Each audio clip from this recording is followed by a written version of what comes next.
I was in my comfort zone. I was doing just enough to get by. I was working on a job. They paid me just enough to keep me from quitting, and I worked just hard enough to keep from getting fired. How many know people like that? Blink your eyes if you understand what I'm talking about. I was parked. I knew I could do more. But when my mama died, it took something out of me. When I went through a divorce, it took something out of me. When my best friend died, it took something out of me. I parked. And somebody said that life is like an onion. You have to peel it one layer at a time. And sometimes you cry. Life's going to happen to you when you have a dream. You're going to get slapped around. And don't take it personal. Don't ask, why did this have to happen to me? Why not you? Who would you suggest? You want to give us some names, some email addresses? And don't tell everybody. 80% don't care and 20% glad it's you. It's called life. Suck it up and move on. Get over it.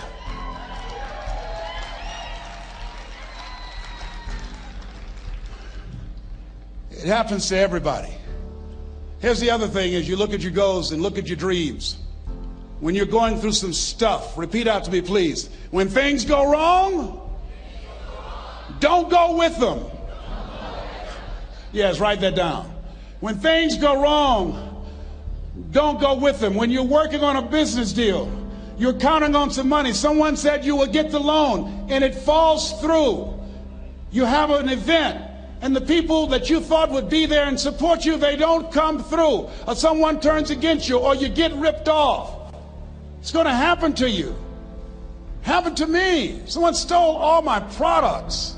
My database, over 180,000 names and addresses. It's not personal. It's going to happen to everybody. It does. 8 out of 10 millionaires have been financially bankrupt. Walt Disney had 7. He filed bankruptcy 7 times and had 2 nervous breakdowns. It's called life. But I got a saying, when life knocks you down, try and land on your back, because if you can look up, you can get up. You've got the power in you to do that. You've got something special. You've got comeback power. Here's the other thing. Let us say together, it's possible. It's necessary. It's me. Yes, write that down. It's me. Take ownership for your life. Nobody can live your dream for you but you. Nobody's going to take care of your business like you. Stop coming up with excuses. Don't give yourself permission to continue to live a small life. You can't fit a big dream into a small life. Give yourself permission to go for it, to test yourself, to challenge yourself, to live full. I like the saying, always strive to get on top in life, because it's the bottom that's overcrowded. The reason you're here is because there's something in you that says, I can do more. This just can't be it. There's something in you. There's a calling on your life. There's something in your heart that caused you to get dressed and spend the money to go to seminar after seminar and listen to message after message and speaker after speaker. Because there's something in you that tells you this is not it for you. You have not peaked here. There's more in you that you are expressing. Eye has not seen, ear has not heard, nor has entered the heart of mankind what's in store for you if you challenge yourself, if you persist and persevere, if you take ownership for your life. George Bernard Shaw said the people that make it in this life, they look around for the circumstances that they want, and if they can't find them, they create them. Create what you want. You have the power in you to do more than you can ever begin to imagine, to control your destiny, to make a difference in our children, to make a difference on the planet, to make an impact. Let us say together, it's me. And let us say together, it's hard. Say it like you know it. Say it's hard. Ladies and gentlemen, it's hard. There are people who have seen their retirements taken away from them by the corporations that they work for. They were within 2 or 3 years of retiring, and they had it taken from them. The number one entrepreneurs in this country now are senior citizens. The number one employer, number two, McDonald's and Walmart. And there's nothing wrong with those jobs. I guarantee you those people did not have a plan to end up living their lives at the end of life with those types of jobs. And they didn't have a plan like you have, and while you're investing in yourself, not to. And it's hard. There are people making choices between purchasing prescription drugs or paying for gas or a mortgage note. It's hard when you're working on a job for 20 years, 30 years, give them some good years, and then they come in and tell you, we've downsized. In other words, you're fired. And then you have to start all over again. How many of you know it's hard? Raise your hands, please. It's hard. And it's not fair. One of the things I like about T. Harv is he talks about work and investing in yourself. It's not fair when people are going up against that kind of stuff to tell them just think positive and be enthusiastic and everything will work out all right. Ain't that kind of party. It's hard. Life will put some knots on your head. I bought my first home for my mother. I was rushing, didn't know what I was doing, and I bought a home that had a lien against it. And they called me, Mr. Brown, yes, there's a lien against your property. We need $55,000 if you're going to stay there. Wait a minute, sir. I just bought this home. The guy told me there were no liens against it. I'm not the one that owe you the money. You should have checked that out, Mr. Brown. Come on. I called my attorney. We followed up. Yes, Les, there's a lien against the property. But he told me there were no liens. He lied, obviously. Oh, my God. He told me he wanted to help me because he admired the fact that I was buying this home for my mother and that he was adopted, and he identified with me. Les, he suckered you. He played you, man. So what? Well, would they take payment arrangements? What about $5,000 a month? They want all the money, Les. They want all the money, or you're going to have to get out. The house is going up for sheriff's sale. Do you have it? No, I don't have it. Can they give me some time? Tell them to give me 3 months, please. Give me 3 months.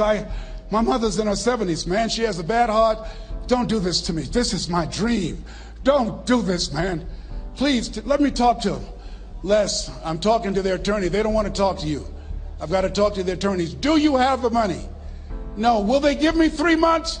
No. What about 2 months? No, Les. They want the money in 7 days. Oh, my God. Let me call you back. I'm not sure. And I walked the floors thinking, God, how could this happen to me? I got to figure this out, huh? I got to figure this out. It seemed like the days were just ticking off. Thursday, I had to call them and let them know. They called me, Les, do you have the money? No, I don't. Friday, you have to leave.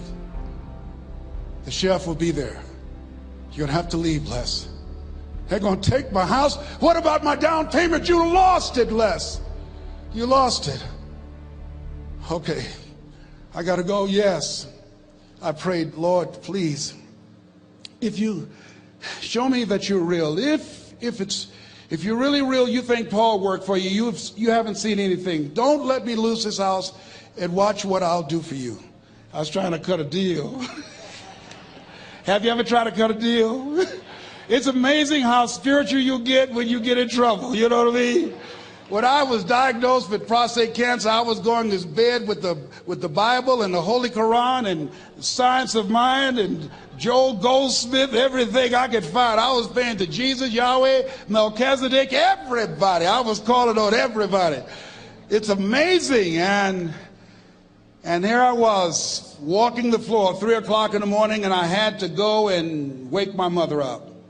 I got on my knees and I said, Mama, I said, I need you to wake up. She said, what's wrong, Leslie? I can hear you walking back and forth. I'm not asleep, son.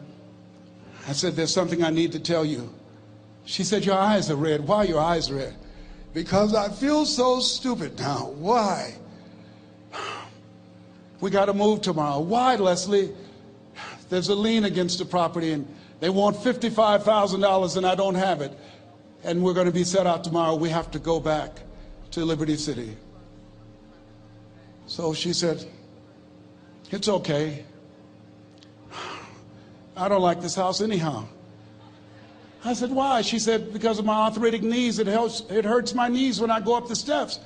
I said, and why didn't you tell me? Because you were so happy. I just said it because you were happy. I'll live in a shack with you, boy. I love you. It's not the house. I love you. I love all my children. I said, thank you, Mama. Thank you. And the next day when we were in the truck going back to Liberty City, and we pulled down 68th Terrace, the neighbors came out and said, wow, Mamie, y'all coming back? Are you back? Yes. What happened to the home your boy bought for you? Those boys you adopted. Leslie didn't do a title search. He made a mistake. And boy, I was so humiliated. How many ever made a mistake that you were just humiliated? Raise your hands. I was devastated. I was taking the furniture off the truck, and my mother came, and I was crying. And she said, boy, I said, yes, ma'am. She said, hold your head up. I said, Mama, I can't. She said, hold your head up. I said, why? Look what I've done. She said, it's okay. It's okay. You are going to make a lot of mistakes in life, young man. You're going to fail your way to success. You have nothing to be ashamed of. Keep your head up and take that furniture back in the house. I said, yes, ma'am. And I learned something from that. If you ever go through something, hold your head up. If you ever make a mistake, hold your head up. If you ever do something that everything goes wrong, life catch you on the blind side, hold your head up. It's not over. Goethe said, that which does not kill you will make you stronger. Hold your head up. Shake someone's hand on your right and left and say, hold your head up.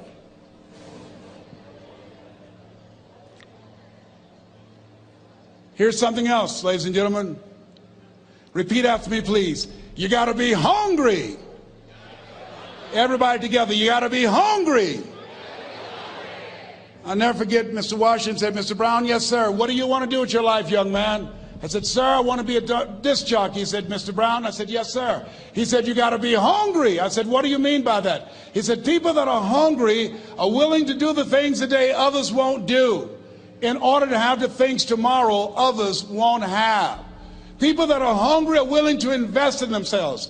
People that are hungry will go to seminars and workshops. People that are hungry are always searching, always seeking higher ground. So how do you want to make it? I said, I want to be a disc jockey. He says, good. Here's what to do. He said, I want you to read 10 to 15 pages of something positive every day. He said, you don't get in life what you want, you get in life what you are. You must program yourself to success. He said, I want you to listen to Earl Nightingale and Zig Ziglar. Listen, faith comes by hearing and hearing and hearing. He said, I want you to change your relationships. And I don't want you to ever lose your hunger. I said, what do you mean by that? He said, people that are hungry are unstoppable. People that are hungry are no matter what people. They make it happen no matter what. He said, I want you to listen to Paul Harvey. Who is he? He's the world's greatest communicator. Success leaves clues, young man. Always listen and follow people who are doing what it is you want to do at the level you want to do it, and learn from them. I told T. Hobb when we were standing by the stage, I said, hey man, I want to work more with you. I want you to coach me. I want to learn from you. See, I found you're never too old to learn and you're never too young to teach. Always have a thirst for learning. So I listened to Paul Harvey every day on the radio. While in school, I would go out and listen in his car. He gave me his keys. I was working to develop myself. And I continued to listen to motivational messages, and he would take me to see the late Dr. Norman Vincent Peale, who wrote the book, The Power of Positive Thinking. I toured with him before he passed. You You have something special. You have greatness within you. Don't allow your circumstances to determine who you are. Don't allow your negative thoughts to hold you back. You have something special. You can do more than you can ever begin to imagine. Dr. Peel was an incredible man. I admired him when he spoke. He gave me goosebumps. I can feel him in my heart. And I never forget, we were coming back to the school, and Mr. Washington said, Mr. Brown, yes, sir. When Dr. Peel spoke, you didn't move. When he spoke, you were hanging on every word. When he spoke, we didn't have to tell you to sit down and be quiet. Why? I said, sir, I could feel him when he talked. I felt like he was talking to me, sir. He said, he was. I said, but he doesn't know me, but he was speaking to you. Did you feel him in your heart? I said, yes, sir. He said, most people feel him in their head. If you felt him in your heart, he said, listen to him, son. Follow him, learn from him. And I would go to seminars and workshops. Anywhere I would find where Dr. Peel was, I would be in the audience. I would drive 200 and 300 miles just to hear him speak. And my dream and vision was to share the stage with him. I thought about it. What is your goal? What is your vision? I want you to hold it in mind. There's some power in that. Because when I became involved in speaking, I never forget, I got a call from Og Mandino, who wrote the book, The Greatest Salesman in the World. He said, Les, I'm stuck in Philadelphia. I need to be in Kankakee. Dr. Norman Vincent Peale is appearing. I can't make it. I heard you're in Chicago. I said, yes, I am. Can you go and open for me? I said, yes, man. Oh, my God. Dr. Peale, I said, yes, I'd love to do it. And I went there and I came. I said, hi, I'm Les Brown. He said, you're not the band of renown? I said, no, I'm Mrs. Mamie Brown's baby boy. I'm here to speak. He said, come backstage. And his wife, Martha, was there. And she said, Papa, Les Brown is here, the speaker. And he said, Les Brown, shoot for the moon. Because even if you miss your land among the stars. I said, sir, that's my quote. I wrote you when I was in the 11th grade. I was a part of a special education class project. That's my quote. He said, I know. I end all my speeches with that quote. And Dr. Peel had a great sense of humor. A young man was backstage, and I had so many questions to ask him, and my mind froze up, and the young guy said, Dr. Peel, how old are you? And he was up in age. He said, Sonny, I'm 92. The young man looked at him and said, I don't know if I want to live to get 92. He said, that's because you've never been 91. So I did the things that Mr. Washington suggested. I listened to motivational tapes on a regular basis. I would go to seminars and workshops whenever Zig Ziglar and Dr. Dennis Wagley and Jim Rohn would come to town. And I said, sir, what do you want me to do now? He said, Mr. Brown, I've given you everything that I can give you. He said, develop your mind, put your money where your mouth is, continue to learn how to be an effective communicator, because once you open your mouth, you tell the world who you are. And always surround yourself with OQP, only quality people. So I went to apply for a job on Miami Beach. WMBM radio station. Milton Butterball Smith was the program director. Hello, Mr. Butterball. How are you, sir? My name is Les Brown, sir. I'd like to be a disc jockey. He said, young man, you have any journalism in your background? I said, oh, no, sir, I don't. You have any experience in broadcasting? I said, no, sir, but I practice all the time, sir. Let me audition for you, sir. Let me show you how good I am. All I need is a shot, sir. He says, no, we don't have any job for you. How many ever been rejected? Raise your hands, please. I was devastated. I went back and I told Mr. Washington, I said, Mr. Washington, they said no. He said, don't take it personally. Most people are so negative, they have to say no 7 times before they say yes. He said, you got to be hungry. Know your vitamin. Go back again. I said, yes, sir. Hello, Mr. Butterball. How are you, sir? My name is Les Brown, sir. I like to be a disc jockey. Young man, weren't you here yesterday? Yes, sir, I was. Didn't I tell you no yesterday? Yes, sir, you did. Then why are you back today? Well, sir, I didn't know whether or not somebody was laid off or somebody was fired, sir. Nobody was laid off or fired. Now, get on out of here. I came back the next day. Hello, Mr. Butterball. How are you, sir? My name is Les Brown, sir. I like to be a disc jockey. I know what your name is. Weren't you here the last 2 days? Yes, sir, I was. Didn't I tell you no the last 2 days? Yes, sir, you did. Why are you back? Oh, sir, I didn't know whether or not someone got sick or someone died, sir. No one got sick or died. No one was laid off a fire. Now don't you come back here again. I came back the next day talking loud, looking happy like I was seeing him for the first time. I said, hello, Mr. Butterball, how are you? He looked at me with rage. He says, go get me some coffee. I said, yes, sir. My favorite book says, the greatest among you will be your servant. How many of you are serious about your goals and dreams? Raise your hands. Very good. Write this down. Provide more service than you get paid for. Provide more service than you get paid for. I go to a lot of seminars and workshops. And one of the things I know about T. Harv Eckert, when I was sitting in the class with Robert Ruppel and all of the other presenters, they hold themselves to high standards and they provide more information than anybody else in the industry, bar none. They hold nothing back because their commitment is for your success. And when you hold yourself to high standards, write this down, impact drives income. That's why you're here. Because the training, the seminars, been making a difference in your life. If they did not have impact, 200 or 300 people would be here, if that amount. Impact drives income. So I became the errand boy for the disc jockeys.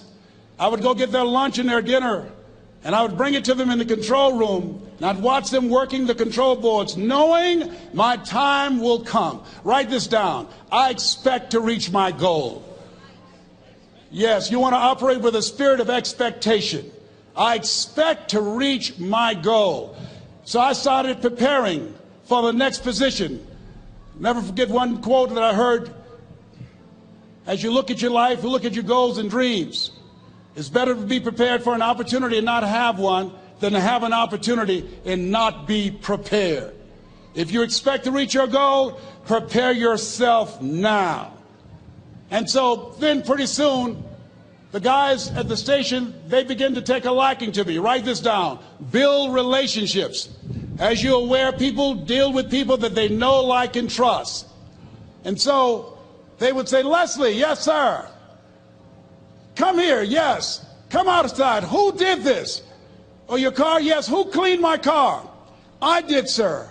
I would wax their cars in the weekend, inside and out. How much do you charge? Oh, nothing, sir. I just wanted to help out. I was providing more service than I got paid for. I was building relationships. They said, whoa, look here. Donna Ross and the Supremes are coming to town. The Four Tops and the Temptations. Here are my car keys. Pick them up for me. Take them to the Fontainebleau Hotel on Miami Beach. I said, yes, sir. I would drive them all over Miami Beach in their big, long Cadillacs. I didn't have any driver's license, but I was driving like I had some. Then one day, it was a Saturday afternoon, a disc jockey by the name of Rockin' Roger was drinking while he was on the air. It was a Saturday afternoon, and I was the only one there. Rockin' Roger got so drunk, he could not complete the show. He started slurring his words. He's about to fall off the chair. And there I was, looking at him through the control room window, walking back and forth, young, ready, and hungry. I was saying, drink, Rock, drink. Drink, Rock. I'd have gone and get him some more if he'd asked me to. Then pretty soon the phone rang. It was the general manager, and I answered the phone. I said, hello? He said, young boy, this is Mr. Klein. I said, I know. He said, Rock can't finish his program. I said, I know. He said, would you call one of the other DJs in? I said, yes, sir. I said to myself, he must think I'm crazy. I called my mom and my girlfriend, Cassandra. I said, y'all come out on the front porch and turn up the radio. I'm about to come on the air.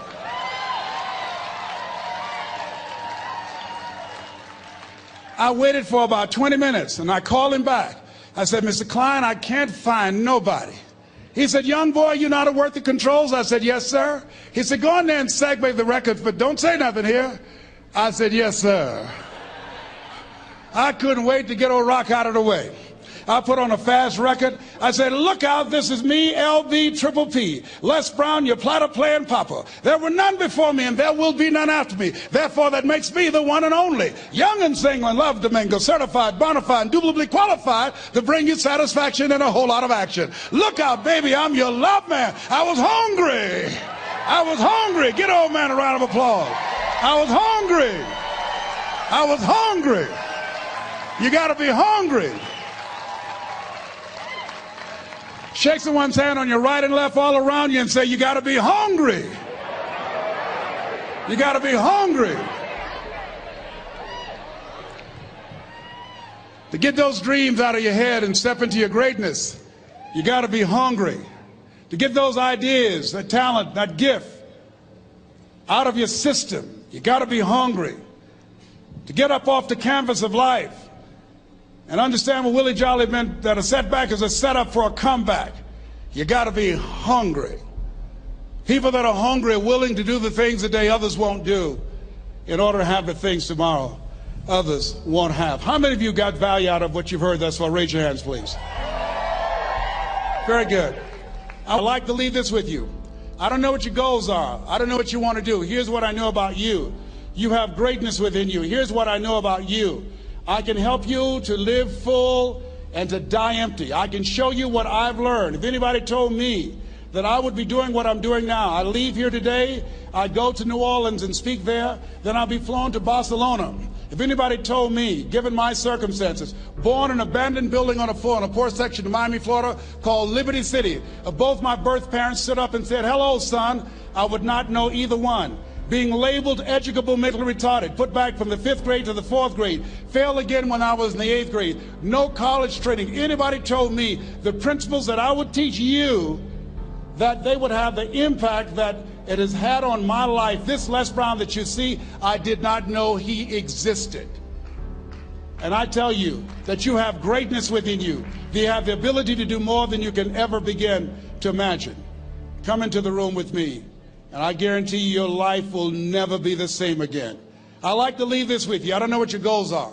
Mine is to find a cure to autism. Mine is to find a cure to breast cancer and to prostate cancer. Mine is to work with our youth and to reduce the recidivism rate in our prisons and help young people learn how to become an asset to our society rather than a liability. Mine is to train speakers to become great communicators, to speak from their heart, not their heads, and teach them how to impact and create a new conversation so people can see the possibilities of life and overcome the possibility blindness that held me hostage for 14 years. I don't know what your goals are, but here's what I know about you, and I don't know you. You've got greatness within you. And I like to leave this with you, something my mother used to love to hear me say. Leslie, yes ma'am, mama, say that thing for me, boy, that makes me feel good. I dedicate this to you, to the greatness in you, and to the dream that you showed up on the planet to produce. And it's simply this: if you want a thing bad enough to go out and fight for it, to work day and night for it, to give up your time, your peace, and your sleep for it. If all that you dream and scheme is about it, and life seems useless and worthless without it, and if you gladly sweat for it and fret for it and plan for it, and lose all your terror of the opposition for it, and if you simply go after that thing that you want with all of your capacity, strength and sagacity, faith, hope, and confidence, and stern pertinacity,